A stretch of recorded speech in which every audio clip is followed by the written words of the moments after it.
At some point between the hours of 10:30 p.m. on September 26, 1977, and 3:25 a.m. on the 27th, Margaret Lee vanished from her crib. Her disappearance from an unsuspecting house on a quiet street in the idyllic town of Garrison was only the beginning of the horrors that would follow.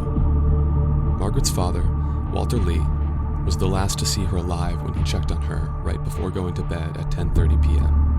She was swaddled, safe, and soundly asleep in the study they'd converted into a nursery. Esther Lee, her mother, had retired to bed a few hours prior, exhausted after a full day of watching their 7-month-old infant and 12-year-old son, Douglas. The young boy, himself asleep one room over on the second floor of their house, would be the one to discover she was missing when he was startled awake by fire engines at 3:25 a.m. Following weeks of investigations, police ended their search for her to the dismay of the Lee family. From that horrible night forward, Margaret Lee was never seen again. Welcome back to Strange Trails. I'm your host, Finn Mitchell. Losing a member of your family unexpectedly is dizzying and excruciating. It consumes you. If I could only make this right, you say, fix it, stop it, or at the very least, hold those responsible accountable. But you can't. You can't undo the past, and you can't guarantee justice. Add in the struggle against the throes of grief, and it's a recipe for a breakdown. Eventually, you come to terms and attempt to move on, though even as time flits by, the pain never gets lighter. You just get used to the weight of it. In Garrison, it seems that loss is almost a uniting factor for the town. Virtually everybody we talked to over those first few weeks had been affected in some way by a tragedy, nearly all of them linked, at least tangentially, to the Shadow Man legend. Take, for instance, a police officer with a sterling reputation tarnishing all of it with the movement of one finger pressed against a trigger. Keith Wilson. He worked in the Garrison police force for decades and was loved around the town. On the evening of August 7th, 2009, Officer Wilson began his overnight shift like normal, unaware that he would never begin another one. What happened during those next few hours would change everything for him. Ultimately, he was discharged in one of those rare instances where a cop killing an unarmed black person had consequences.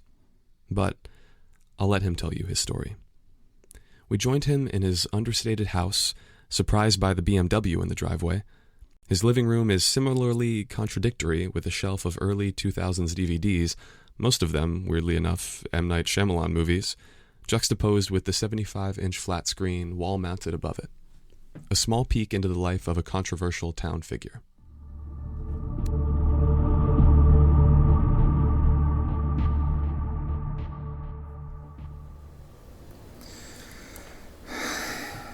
Where do you even start with this?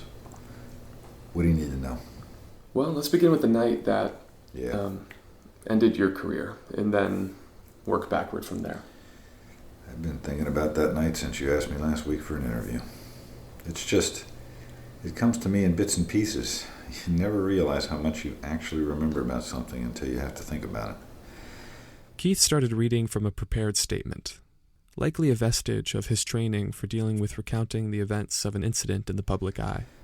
It started like any other shift. Well, no, actually it didn't. This was just a couple of weeks after the last murder had taken place. Shadow Man was all anybody in the town could talk about. People were scared and on edge. You have to understand, there were multiple families that went on vacation just to not be around here then. If it hadn't been for summer break, the schools likely would have been closed. There were a few new sightings of Shadow Man, so every night we had a curfew at sundown. We increased the patrols dramatically during the lockdowns. That's the situation we're talking about. We've heard these lockdowns mentioned before. We only do the curfews when we absolutely have to. In the days following a murder, in case Shadow Man's still around, and during periods of increased Shadow Man sightings. That's a little authoritarian. It'd stay inside for a few nights. Under penalty of arrest. For your safety, or be murdered. Seems like a small price to pay. Nobody was supposed to be out on the streets. In the time leading up to it, people had spotted Shadow Man, many of them children. They'd always see him at the edge of the forest. We canvassed the area with units from neighboring towns, or as neighboring as you can be this far out. Even with the extra manpower, we never found anything. When we get a call about a sighting, and there were a lot, we'd get to the scene as quickly as possible, but the most we ever got from these were a flattened area of grass where it looked like somebody could have been standing. And what about footprints? We never found any, though there was one possible explanation why, and that was from a 6-year-old child who insisted he'd seen Shadow Man right beyond the bridge out of town, standing along the bank of the river. We checked it out, and there was only, again, a flattened area of grass right next to the base of a tree trunk. Naturally, we asked which way Shadow Man had gone so we could follow him and look for prints. The kid sort of looked at us, confused, and pointed to the canopy of trees. "He went up there?" we asked, and he nodded, terrified out of his mind. Like a spider was the only description we got about how fast he climbed. His mother explained he'd run into her room screaming about the Shadow Man just moments after leaving the house to pick flowers in the backyard. Her birthday was coming up and he wanted to make her a bouquet, so he snuck out while she was taking a nap to surprise her. So Shadow Man can climb trees. Keith throws his hands up, shrugging. It doesn't make sense, right? But it's also the only thing that would explain how there were no footprints. Unless there was nobody actually there. The grass was flattened right where he said he saw Shadow Man. Where's that kid now? He'd be about 16, right? What if he jumped in the water from the bank to prevent the footprints? But there would still be footprints to that spot before he jumped. Yeah, it's too far to jump out of the water to get to that spot. He would have had to walk. Or, I guess, climb through the boughs like a spider. And his name is Aiden Lewis. He started volunteering a lot in his teens. He wants to go to the academy too. Well, I'll let him talk about himself if you track him down. He's over on Arrow Street. I think we will. I want to find out what he remembers from that day. But, going back, He returned to the statement he'd begun reading a couple minutes prior. that's where we were as a community. People were seeing unexplainable stuff almost daily. And Madison Cook's murder was fresh. So when I was patrolling at night on August 14th, nobody was supposed to be on the streets. We made sure the weeks-long curfew was very clear to the populace as a whole. Okay, what went wrong? We got multiple calls right around 10:30 p.m. from people on Sequoia Street, which is right at the edge of the forest. I know, practically every road in this town is right at the edge of the forest. But this one is one of those that dead ends at the tree line. It's, for all intents and purposes, connected to the forest. Near Mill Creek? No, it's off Back Road. Oh, so it's on the south side of town. Okay, I see. Some of those calling heard pounding on their doors. Another who'd been looking out his window watched a dark figure running down the street, going up to houses and banging on the doors. Our car was the closest, so we answered first. It was just all at once. Sirens on, lights flashing, engine revving. This is it. We're thinking we got the fucker. As we pull up, we stationed the cruiser across the street, blocking a simple exit to the main roads into town. We shut off the sirens and waited. All seemed quiet as we looked out, watching for any movement. Dispatch reached out to us and scared the shit out of us. That's how tense the silence was. While my partner responded, I saw a flash of movement between the two houses closest to us. The person they'd called about was definitely still there.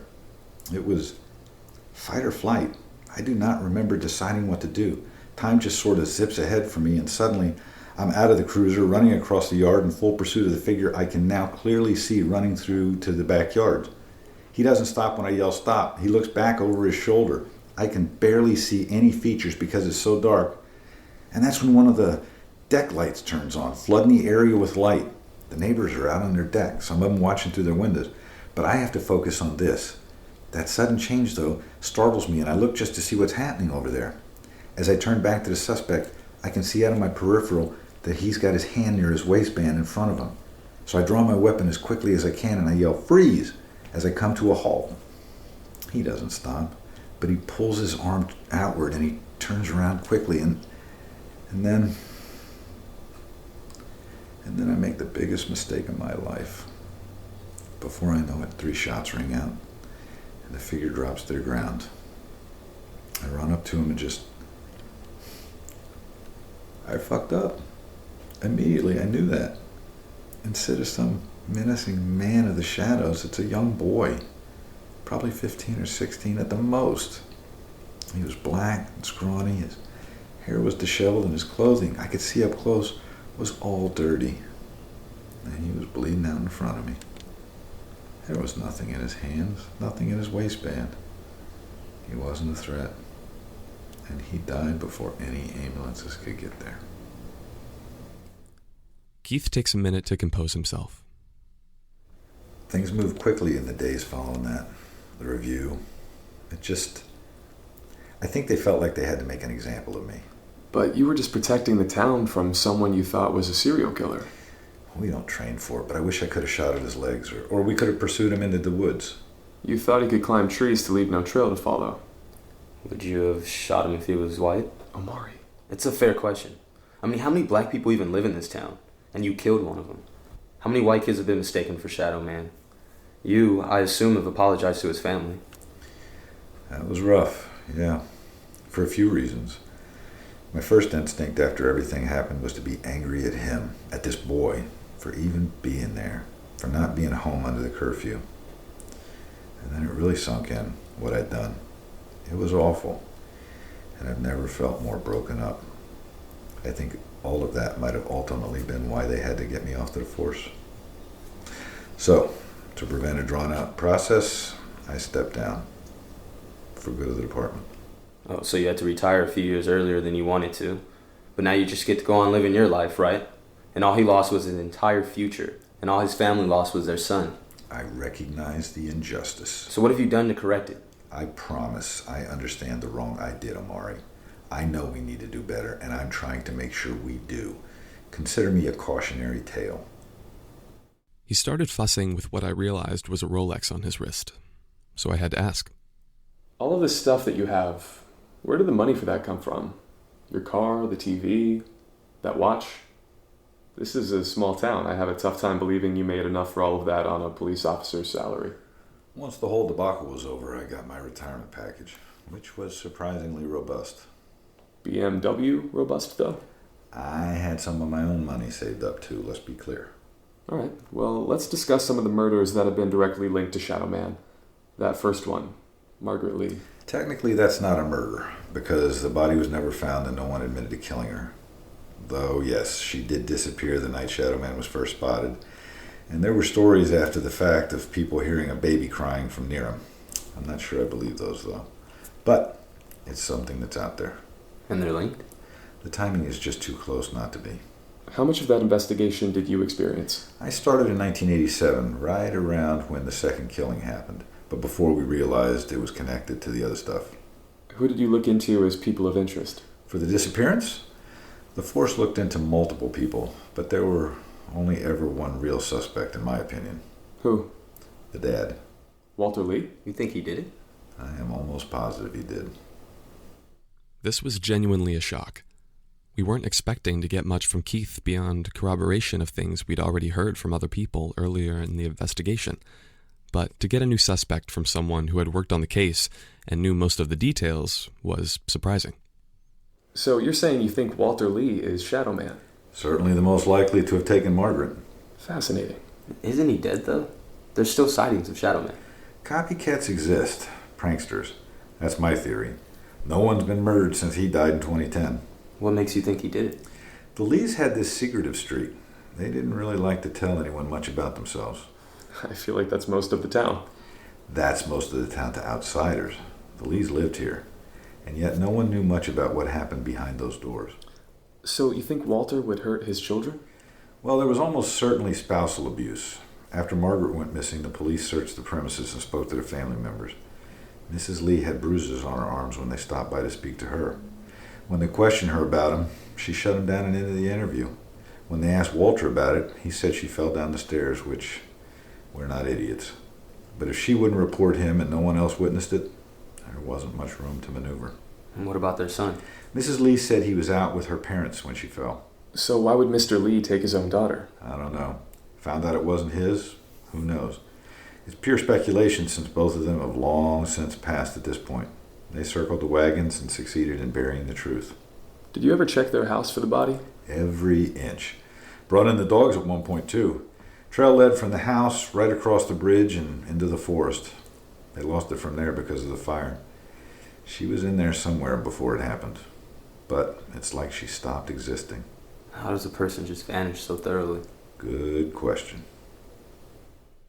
Soon after that, Keith needed to run some errands and had to cut the interview short. He offered to have us back later to continue the conversation and promised he'd have one of his buddies get us information on the deaths. As we drove away, there were some things on my mind.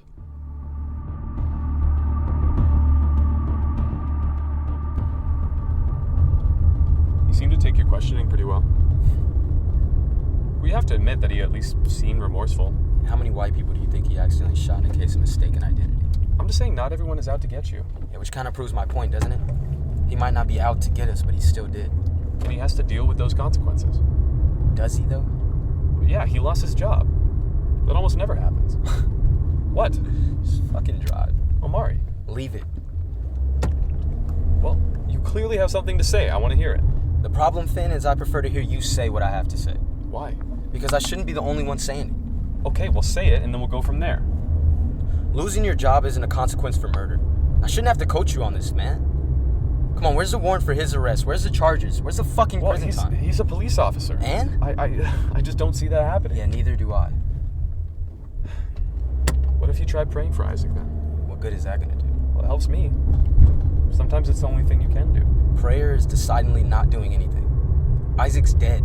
That's the situation and it's not changing. Okay, then don't think of it that way. Think of it as keeping his memory alive. I'm not gonna sit around thinking quietly to myself about a dead person that's useless. Okay, don't tell me that thinking about someone who's gone is useless. I love my mother and I'm not gonna let her go. Fuck. Shit. Finn, fuck, I'm sorry. I wasn't thinking about it like that. I was really... Hold on. What? Am I crazy or have we seen that van before? What van? The white one that we just passed with the tinted windows? It's hard to tell in the mirror, but maybe.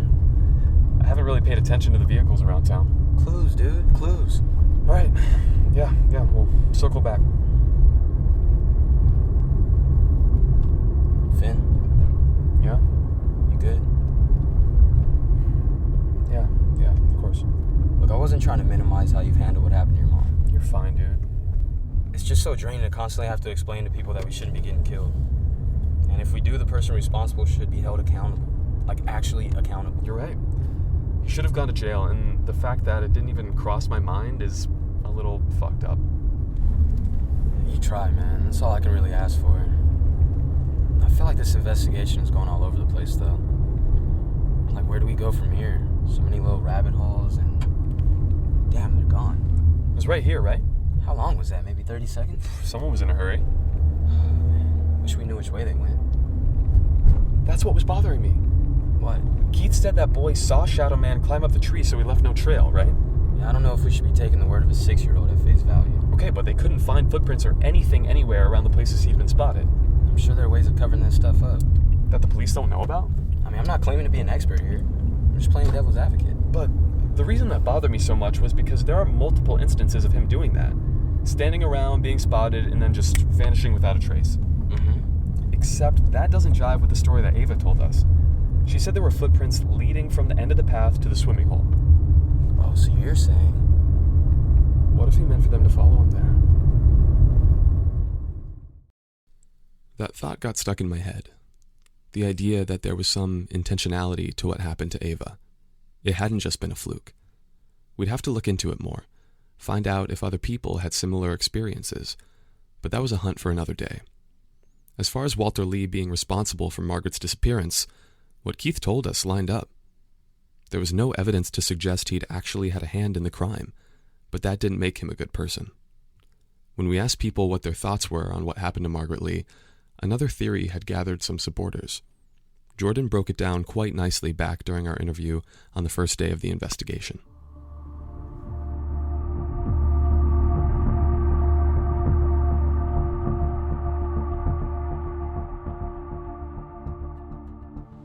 Everyone has weird stuff happen to them around here. We all kind of have each other's backs, you know? We have to. Do you think Margaret Lee's family had any similar experiences before she was taken? Of what? Like the noises and stuff around the house? I hope not. Yeah, I mean, he was like next on the chopping block if everything's repeating. I'm way more curious to know what happened to Margaret after they got her out of the house. How did she end up right where the fire started? Why did she end up right where the fire started? So they brought her to the fire, and then what? This isn't my theory, but I sort of agree with it. I mean, people think it was a hermit who brought her there. Right there? At the edge of the woods where anyone could walk by?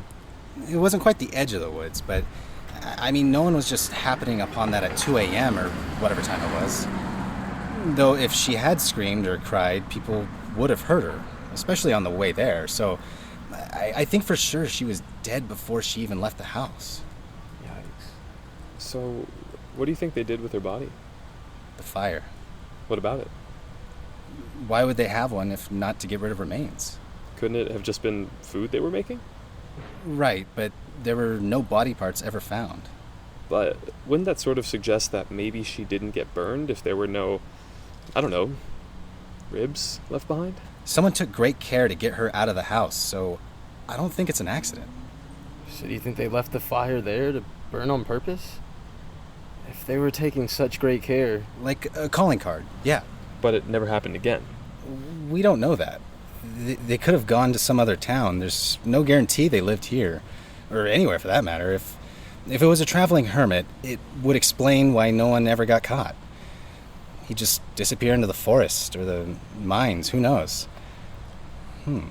So, you think that the most likely explanation of what happened to that little girl is a hermit came through the town, snatched a baby from the second story of her locked house, killed her, brought her body to the edge of the forest, burned her to the point where somehow not a single bone survived the heat, and then intentionally left the fire as a calling card that has never been seen since, all while completely evading justice. Man, don't be a dick. I'm just...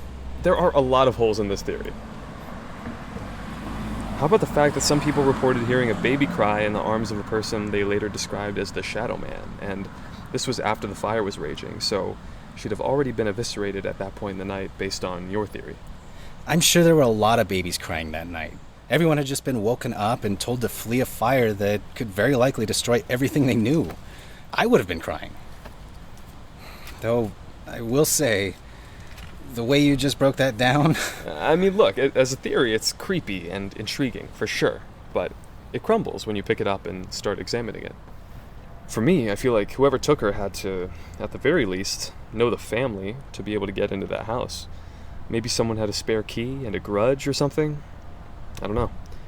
I just don't think it's likely she was the victim of a random act of violence like that. Seems targeted. Any other lifelong beliefs you want him to tear apart for you? I ain't mad. Well, if you think of anything else, let us know. Of course. From there, my focus switched away from interviewing people who had heard about the incident to people who lived through it. That's how I ended up in the home of Douglas Lee, Margaret's older brother. He lives in a ranch-style house about 15 minutes away from the home he grew up in. There are no grandkids running around for him to babysit because there were never any kids in his house for him to parent. Doug never found the one. He blames this, rightfully or not, on his looks and the bullying he endured over them. He's got a club foot, which is noticeable, but doesn't do anything other than give him a slight limp. So it's exactly the type of thing school children would bully him over.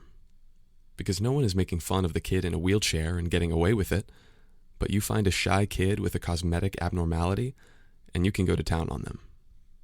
Clearly, this bullying affected him long term, and throughout our conversation, whenever he would say something he thought was controversial, he would, almost instinctively, cross his legs.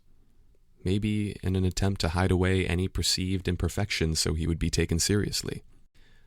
He showed us a picture of him holding Margaret, the only one they ever took together. It offered a glimpse at a boy protective of his sister, proud and confident as well. He even allowed the imperfection he had let define his life remain in the photograph, unobstructed. He was so focused on her that in that moment his flaws didn't exist.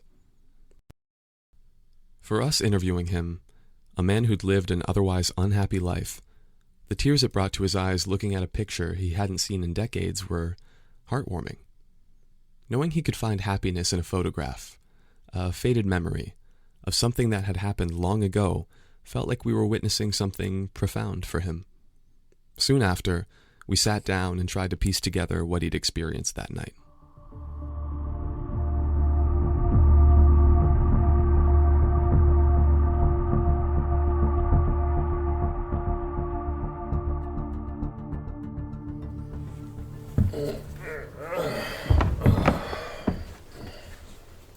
It's just so strange to think about it again, to unpack everything. You're okay with it, though? Well, I mean, I have to be. You're looking for answers. I want to make sure you find the right ones. So, Keith Wilson, one of the officers here. Yeah, I know him. He gave us some information after our interview with him. According to the police report from that night, your father said he felt tired that day and was struggling to stay awake. He said he normally went to bed at 11:30 after he finished his work and read a few chapters of whatever book he was reading at the time. And that's the same thing your mother said, that she was exhausted and just passed out early. Yeah, that was normal for her. She'd be taking naps all over the house. Do you have any recollection of feeling weirdly drowsy that night? I was 12. I was awake until I wasn't. Drowsy really didn't come into play. Margaret was a heavy crier and a light sleeper, so she kept my parents up almost constantly. It got to a point where I tried to calm her down myself before they'd wake up so they could get a little bit more rest. You're quite the son. Yeah, when I was a kid, I hated my younger brother. He always got all the attention. Well, she wasn't around long enough to get all the attention. I'm just glad I got to spend the time I did with her. What's your favorite memory with her?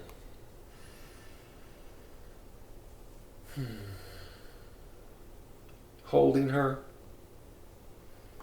She was tiny, but always heavier than I expected her to be. And whenever I had her in my arms, she'd look up at me. She had no idea who I was, but she would always sort of get quiet and smile at me, even if she was in the middle of a tantrum. She'd just stop and stare. So that night, when the sirens blew past our house, raising the alarm for everyone on the street, I jumped out of bed. I knew they'd wake Margaret up, and I didn't want her to start crying and wake my parents up. I just remember hopping out of bed and scampering down the hall. Her door was slightly open, so I pushed it to the side. She was still quiet, even with the sirens practically right outside the window. I went up to her crib and reached over the bars to grab her, but she wasn't there. I looked around a bit, but she wasn't in the room. So that's when you knew something was wrong? No, my parents would take her into their room sometimes, so I figured they'd done that. It was only after my dad came into the room and freaked out that I knew something had happened. He yelled for my mother. She didn't come at first. Then suddenly she was there, leaning on the door frame in her bathrobe, yelling at my father. "Where did you take her? Where did you put her?" My mother was livid with him. She thought he'd brought her to his parents' house without telling her. Didn't Margaret need to eat at some point in the night? They had formula. Sometimes I was the one that took care of it. Who took care of it that night? I don't know. I was not awake. So, with your mom yelling at your dad... Yeah? Well, that sort of brings up something else we've heard. You hear a lot of things in this town. It'd be foolish to think all of them are true. His tone shifted noticeably here, and I suspect it's because he had an idea of what I was about to bring up. After everything happened, the police searched the house and spoke to your parents. Your mother had bruises and defensive marks on her arms. Any idea where those came from? I will tell you exactly what happened. I would love that. And then we're not going to talk about it anymore. I can't promise that. If there was abuse happening here, doesn't that leave open the possibility that Your father was somehow responsible for your sister's disappearance? No, he had nothing to do with it. And I'm not going to be party to people sitting around speculating about whether he did. Okay, but how can you be sure he didn't if you were asleep? Okay, at the very least, how did she get the marks on her arms? They had an argument, and it got out of hand. He ended up getting physical. Hitting her? One smack. They were yelling at each other, and she ran away from him and tripped going down the stairs. So she actually did fall down the stairs. And you know this how? I was there. I thought you were with your grandparents when this happened. No, that's just what they told the police, Why would they say that? so I wouldn't be questioned. I feel like that's not legal. Why didn't they want you questioned? Because you'd seen something? I didn't see anything. I heard them arguing about stuff. And then Margaret started crying, so I was going upstairs to calm her down, but before I got to the staircase, my mother fell down it. No, I don't know if my dad pushed her or not. They both insisted he didn't. But I do know he was not the reason Margaret disappeared. What were they arguing about? Divorce came up. Sounds like it would have been a good move. You're young, so maybe you don't understand, but back then, divorce wasn't... It didn't happen as much, so for her to try to leave him was just... A secret. Well, it had to be. And then after Margaret disappeared, a few days later, they couldn't go through with it. It looked too suspicious. Would it? You know, whether or not it actually would, that's what they were worried about. Sorry, give me a minute. I need to stand up. Oh, it's my knee. What about it? I had it replaced a few years back. Never stopped hurting, though. It gets touchy if I stay in one place for too long. Yeah, you can stand if you want. That's fine. Just for a minute. So, if your dad didn't take her, what do you think happened to Margaret? Well, I know what happened. Oh? Shadow Man took her. And what did he do with her? I don't know, but he got rid of her. How do you think she vanished? He's calm, unemotional in this moment, almost detached from the situation, though perhaps that's an unfair assessment, as it's been 4 decades since the events transpired. We live in a small town. Chances are we left at least one of the windows unlocked and forgot about it. But all of them were locked when police checked, right? Wasn't that in the reports? Mm-hmm. And that's what bothered me about it. It almost had to be somebody with access to the house already. Did any neighbors or family friends have spare keys? Yeah, plenty of people did, until we lost Margaret. After that, my parents changed the locks and stopped talking to people. Maybe they suspected someone they trusted had done it, but they never told me anything of the sort. So, why do you think it was Shadow Man rather than an angry neighbor or someone else? Because he showed up in my room one night and woke me up. How did he wake you up? I don't know. I just sort of sensed him, I guess. It was one of those times where I woke up and was suddenly wide awake, and my adrenaline was pumping, but I didn't know why. So I looked around my room, and all I could see were little beams of light from the lamps outside coming through the blinds. And then as I turned my head, the corner of my room, just right next to the door, it just seemed off, like it was darker than normal. And that's when it shifted slightly, and I could tell somebody was standing there. I stared at them, so scared I was frozen, and I could start to make out a pair of eyes staring right back. I wanted to scream, I really did, but at that point, people around the town had started talking about the Shadow Man, and what I was looking at really looked like what they described.